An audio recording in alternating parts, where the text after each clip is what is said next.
নমস্কার। লোকসভা ভোট খুব একটা বেশি দেরি নেই। সমস্ত দল তার প্রার্থী সাজিয়ে ফেলেছে। 2-4 দিনের মধ্যে সমস্ত দল সমস্ত কেন্দ্রে প্রার্থী দিয়ে দেবে। তৃণমূল কংগ্রেস সব দিয়ে দিয়েছে, বিজেপি এখনো অর্ধেক বাকি আছে। তবে 2-3 দিনের মধ্যে সমস্ত পিকচার একদম ক্লিয়ার হয়ে যাবে, কোথায় কোন কেন্দ্রে কে দাঁড়াচ্ছে।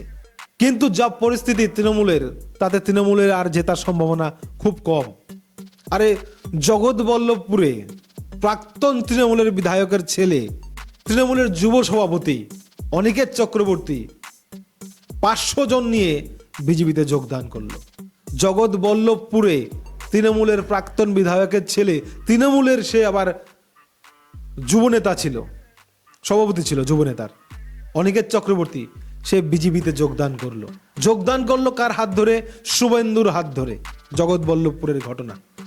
সে বলছে আমি যোগদান করাতে বিজেপি বিশাল কিছু হয়ে যাবে তা নয়, কিন্তু জগৎবল্লভপুরে বিজেপি এতদিন যা রেজাল্ট করতে পারেনি সে এবার সেটা করে দেখাবে। তার মানে তৃণমূলের ভোট সর্বনাশ করবে।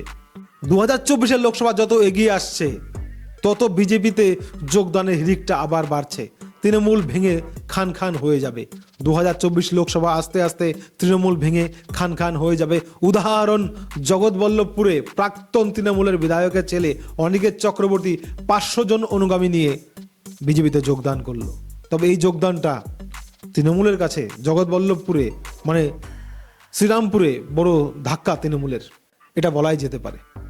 খবর ভালো লাগলে সাবস্ক্রাইব, লাইক, শেয়ার করবেন। জয় হিন্দ।